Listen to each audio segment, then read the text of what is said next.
चलिए, पहला है फिरोज तुगलक द्वारा स्थापित दार उल सफ़ा क्या था। तो दारुल सफ़ा क्या था दोस्तों, एक दानशाला या एक खैराती अस्पताल, एक पुस्तकालय या तीर्थ यात्रियों के लिए एक अतिथि गृह दोस्तों। तो ये क्या था, दारुल सफ़ा क्या था दोस्तों, तो आपको बता दें ये हमारा सही ऑप्शन क्या हो जाएगा, एक खैराती अस्पताल था दोस्तों। एक क्या था, एक खैराती अस्पताल था, ठीक है, जिसकी स्थापना किसने की थी, फिरोज शाह तुगलक ने। चलिए अगला क्वेश्चन देखते हैं, भारतीय संविधान के किस अनुच्छेद के अंतर्गत भारत सरकार का दायित्व है कि बाह्य आक्रमण एवं आंतरिक अशांति से राज्यों की रक्षा करे। तो किस आर्टिकल के तहत है, तो 355, 356, 352 या फिर 360 दोस्तों। तो आपको पता होगा किसमें, 355 में कहा गया, ठीक, 355 में। ये चीज़ आपको पता होगा कि 352 से लेकर 360 तक क्या है कि आपात के बारे में, आपात उपबंध के बारे में बताएगा दोस्तों। देखिए बात करते हैं 360 में क्या है, 356 में क्या है दोस्तों, तो राज्यों में संवैधानिक तंत्र के विफल हो जाने की दशा में उपबंध बताया गया, ठीक। और 352 में क्या है, बहुत ही इंपॉर्टेंट है, क्या है, आपातकाल, ठीक है। 352 में क्या है दोस्तों, आपातकाल की उद्घोषणा, ठीक। और 360 में क्या है, वित्तीय आपातकाल, जो कि अभी तक एक भी बार नहीं लगाएगा दोस्तों। वित्तीय आपातकाल अभी भी एक भी बार भारत में नहीं लगाएगा, मगर आपातकाल 3 बार लगाया जा चुका है दोस्तों। ये चीज आपको पता होना चाहिए दोस्तों। चलिए अगला क्वेश्चन है, राष्ट्रपति के निर्वाचन संबंधी विवाद का मामला भेजा जाता है कहां, सर्वोच्च न्यायालय को, निर्वाचन मंडल को, निर्वाचन आयोग को या संसद को दोस्तों। तो आपको बता दें किसके पास भेजा जाता है दोस्तों, तो सर्वोच्च न्यायालय को, ठीक है, सर्वोच्च न्यायालय को दोस्तों। कोई भी शंका होगी आर्टिकल 71 के तहत, अगर राष्ट्रपति के चुनाव में उत्पन्न कोई भी शंका है, उसके समाधान के लिए किसको, सर्वोच्च न्यायालय को भेजा जाएगा। चलिए अगला क्वेश्चन देखते हैं, किस वर्ष हिंदुस्तान रिपब्लिकन एसोसिएशन की स्थापना हुई थी। बहुत ही इंपॉर्टेंट जो ये संगठन था दोस्तों, ठीक है। इसके जो नेता थे, क्रांतिकारी संगठन शुरू हुआ था सबसे पहले भारत में, ये क्रांतिकारी संगठन शुरू हुआ था, ठीक। तो देखिए इस कब शुरू हुआ था दोस्तों, 1920, 1924, 1928, 1930। तो कब हुआ था दोस्तों, 1924 में, ठीक, 1924 अक्टूबर 1924 में, ठीक। जो क्रांतिकारी थे इनका सम्मेलन हुआ था कानपुर में, ठीक। वहीं से इनका नाम क्या रखा गया, इस सम्मेलन का नाम क्या रखा गया, हिंदुस्तान रिपब्लिक एसोसिएशन, ठीक। ये क्या करते थे, ये जो ब्रिटिश साम्राज्य था उसको उखाड़ फेंकने के लिए बहुत ही तत्पर थे। चलिए अगला है, अधिकांश भारत में अधिकांशतः बेरोजगारी है। तो कौन सी बेरोजगारी भारत में अधिकांशतः है दोस्तों, प्रौद्योगिकी, चक्रीय या संघर्ष संबंधी या संरचनात्मक दोस्तों। तो कौन सी बेरोजगारी सबसे अधिक है, संरचनात्मक। तो चलिए इसका मतलब क्या होता है दोस्तों, जो संरचनात्मक बेरोजगारी होती है वो दीर्घकालीन बेरोजगारी होती है दोस्तों। चलिए देखिए, वैसे बेरोजगारी तो मुख्यतः 2 प्रकार की होती हैं, ऐच्छिक और अनैच्छिक, ठीक, ऐच्छिक बेरोजगारी और अनैच्छिक बेरोजगारी। चलिए अगला क्वेश्चन देखते हैं मेरे दोस्तों कि 11 नंबर क्या कहता है कि हरित क्रांति में प्रयुक्त मुख्य पादप, मतलब मुख्य पादप मतलब क्या था, फसल, ठीक। तो पादप पौधे होते हैं, तो फसल कौन सा है, मुख्य फसल कौन सा था, जैपोनिका चावल, भारतीय चावल, एमर गेहूं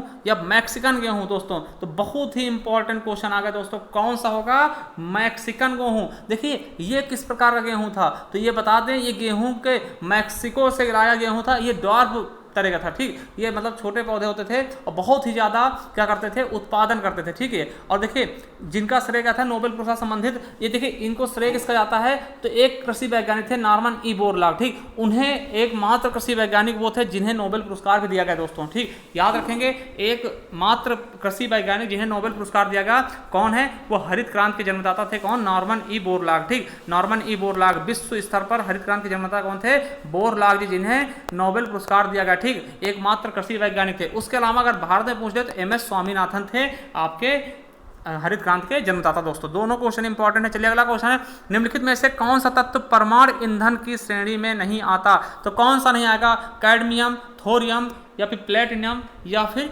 यूरेनियम दोस्तों। तो कौन सा नहीं आता, तो आपको बता दें कि ए नंबर, कौन सा, कैडमियम क्या है कि ये आपके परमाणु ईंधन की श्रेणी में नहीं आता मेरे दोस्तों, ठीक। कैडमियम होता क्या है, तो ये शीतलक के रूप में प्रयोग किया था। क्वेश्चन बहुत इंपॉर्टेंट है ये कि शीतलक के रूप में किसका प्रयोग किया जाता है, ठंडापन के लिए ना, शीतलक के रूप में तो कैडमियम का प्रयोग किया था, ठीक। कैडमियम का प्रयोग शीतलक के रूप में किया जाता है दोस्तों, ठीक। और थोरियम को यूरेनियम बदलकर उपयोग किया जा सकता है, ठीक। तो थोरियम को जो करते हैं यूरेनियम बदलकर उपयोग करते हैं, ठीक दोस्तों। तो हमारा सही ऑप्शन कौन सा हो जाएगा, ए नंबर, ठीक। चलिए अगला है, पत्तियां क्यों हरे दिखते हैं।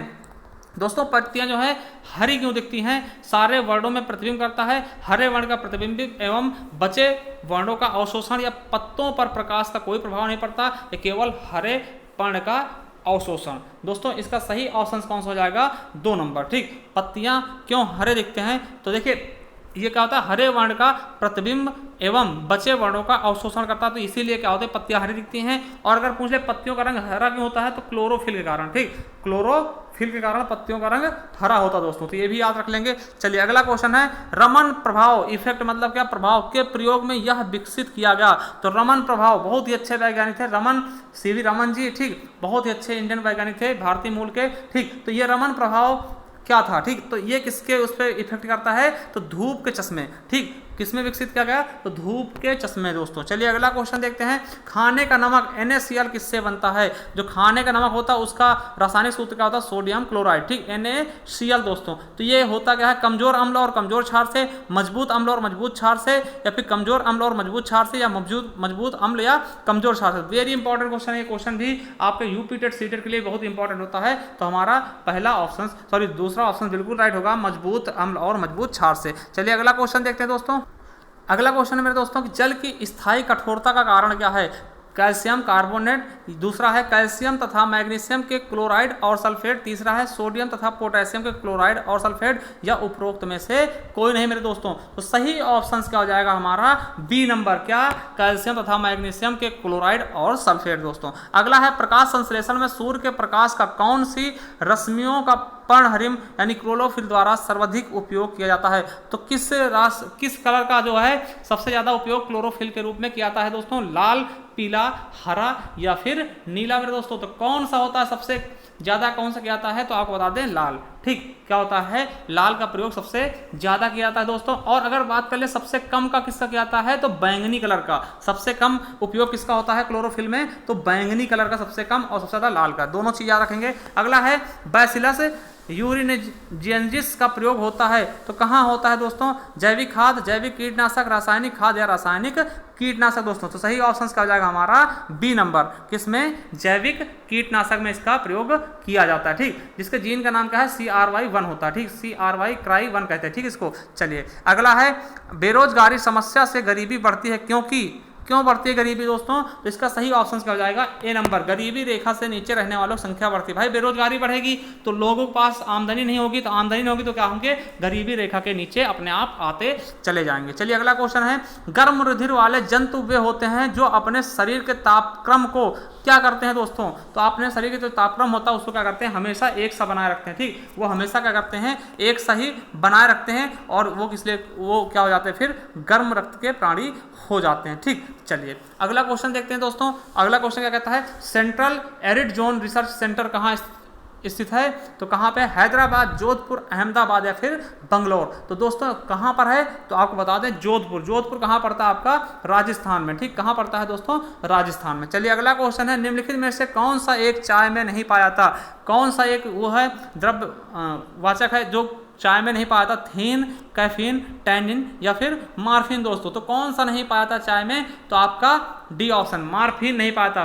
मार्फिन इसमें नहीं पाया था। चलिए अगला दोस्तों देखते हैं, मसालों का बागान कहा जाने वाला राज्य है? सर्वाधिक मसाले, सबसे अच्छे मसाले कहाँ पाते हैं दोस्तों? वो उसी को हम क्या बोलते हैं? मसालों का बागान। केरल, कर्नाटक, तमिलनाडु या गुजरात। तो कहाँ पर? केरल में सबसे अच्छे मसाले पाए थे दोस्तों, और केरल ही सबसे ज्यादा साक्षर राज्य है दोस्तों। ठीक है, तो ये चीज याद रखेंगे, मसालों का बागान किसको कहते हैं? केरल को। और एक चीज याद रखेंगे, शांत घाटी। ठीक, साइलेंट वैली भी यहीं पर स्थित है। शांत घाटी कहाँ पर? केरल में। ठीक, और कार्डमम की पहाड़ियाँ, ठीक है, कार्डमम की पहाड़ियां भी यहीं पर स्थित हैं, यह याद रखेंगे। अगला है, लिंग सहलग्नता की खोज प्रथम बार किसने की थी दोस्तों? तो किसने की थी प्रथम बार लिंग सहलग्नता की खोज किसने की थी? तो हमारा कौन हो जाएंगे दोस्तों? डी ऑप्शन बिल्कुल राइट हो जाएगा। क्या नाम था इनका?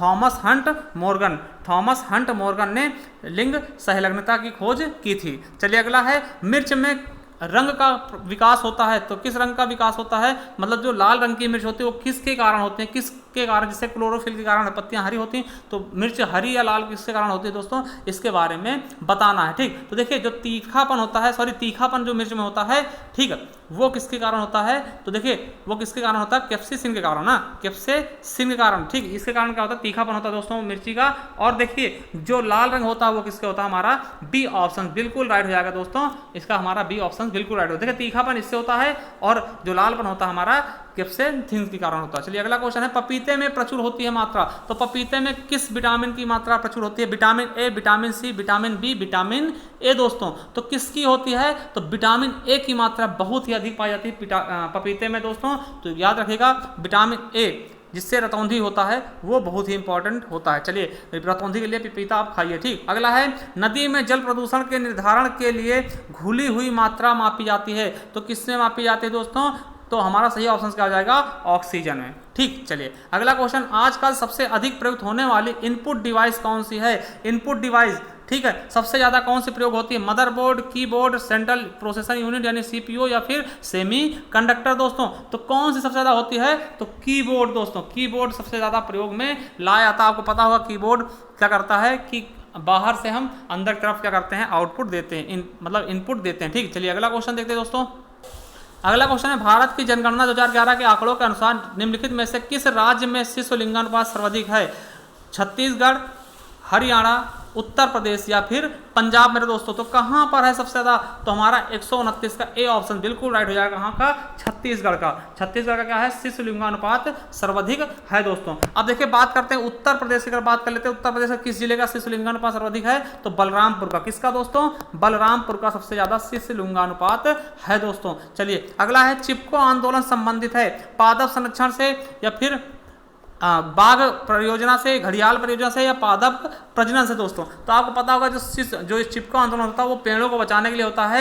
ठीक है, तो किससे हो जाएगा हमारा, पादप, पेड़ को पादप बोलते हैं। ठीक, उनके संरक्षण से, उनको काटने से बचाने के लिए। ठीक, एक चीज और बता दें आपको कि इसकी शुरुआत कहां से की गई थी, चमोली, आपको पड़ता है चमोली जिला पड़ता है उत्तराखंड में। ठीक, 1973 में वहां से शुरू की गई थी। ठीक, 1973 में दोस्तों ये योजना शुरू की गई थी दोस्तों, इसीलिए ये बहुत ही अच्छी योजना थी। इसमें सबसे बड़ा योगदान किसका था, सुंदरलाल बहुगुणा, याद रखेंगे, नाम याद रख लेंगे, सुंदरलाल बहुगुणा। पूछा था कि किससे संबंधित है, तो सुंदरलाल बहुगुणा जी चिपको आंदोलन से संबंधित। अगला है, भारत में जैव विविधता की दृष्टि से संतृप्त क्षेत्र निम्नलिखित में से कौन सा है, पूर्वी घाट, पश्चिमी घाट, थार का रेगिस्तान या बंगाल की खाड़ी मेरे दोस्तों। तो कौन सा हमारा सही ऑप्शन हो जाएगा, तो पश्चिमी घाट सबसे ज्यादा इंपॉर्टेंट है। ठीक, पश्चिमी घाट क्या है, सबसे ज्यादा जैव विविधता वाला क्षेत्र है। और देखिए एक क्वेश्चन आपसे पूछा जा सकता है कि जैव विविधता दिवस कब मनाया था, जैव विविधता दिवस कब मनाया जाता है दोस्तों, तो कब मनाया जाता है जैव विविधता दिवस, तो 22 मई को। कब मनाया था दोस्तों, तो 22 मई को। चलिए अगला क्वेश्चन देखते हैं दोस्तों, प्रसिद्ध चरकुला नृत्य है, वेरी इंपॉर्टेंट, ब्रज क्षेत्र का या फिर अवध क्षेत्र का, बुंदेलखंड क्षेत्र का या फिर रुहेलखंड क्षेत्र का दोस्तों। तो सही आपका ऑप्शन कौन सा हो जाएगा दोस्तों, सी नंबर। ठीक, सी नंबर, ब्रज क्षेत्र का। ठीक, कहां का है, तो ब्रज क्षेत्र का क्या है, चरकुला नृत्य है दोस्तों। ठीक, इसमें क्या होता है कि एक घड़े में क्या रखते हैं, रथ के पहिए में अनेक घड़े रख के वो फिर सिर पे रख के करते हैं। ठीक है, तो ये चीज याद रखेंगे।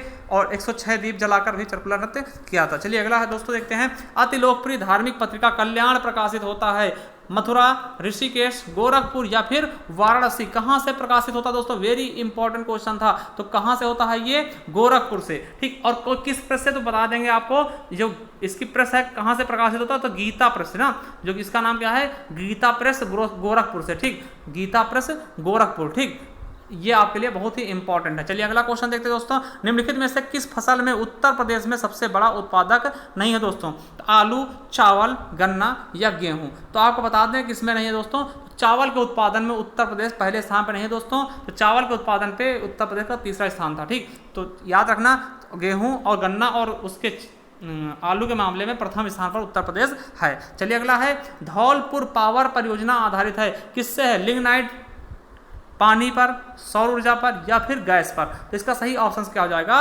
गैस पर। क्या हो जाएगा दोस्तों? गैस पर हमारा ये परियोजना धौलपुर पावर परियोजना गैस पर आधारित है दोस्तों। चलिए अगला क्वेश्चन देखते हैं। नेक्स्ट क्वेश्चन क्या है कि भारत में लोकपाल एवं लोकायुक्त की स्थापना का सुझाव दिया था, किसने दिया था?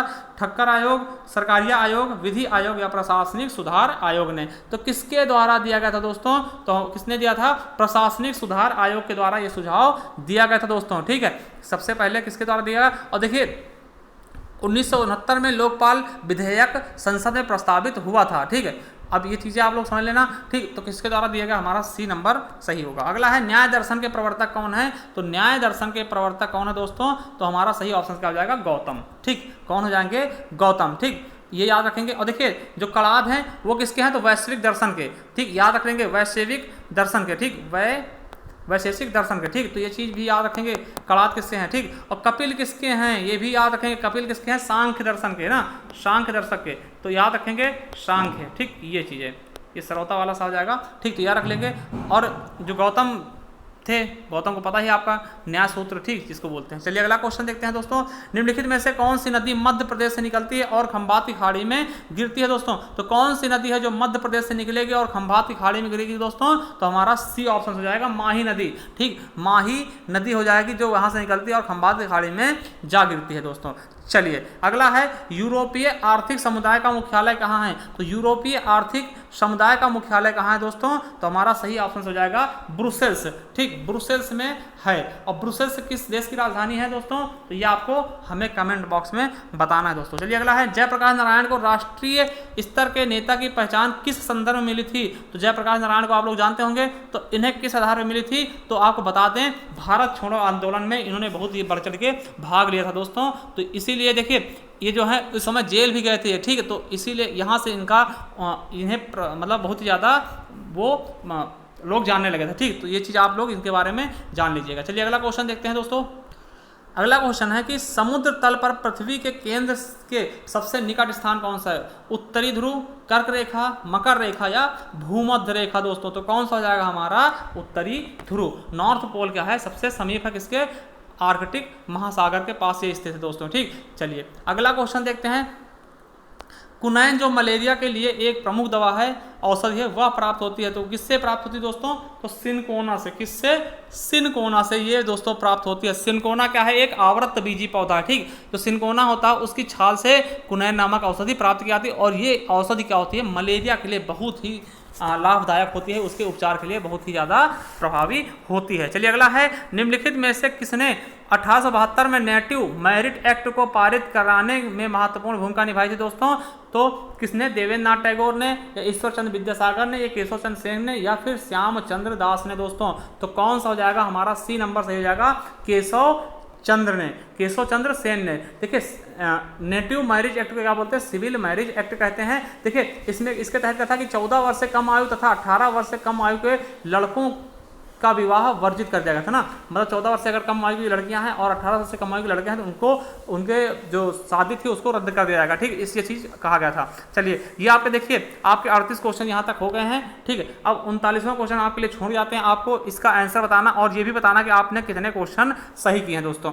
आपके लिए क्वेश्चन छोड़ के जा रहे हैं। विजयनगर के उस पहले शासक की पहचान करें जिसने बहमनियों से गोवा छीना था। तो किसने बहमनियों से गोवा छीना था दोस्तों? ये आपको बताना है। किसने? हरिहर प्रथम या हरिहर द्वितीय या बुक्का प्रथम या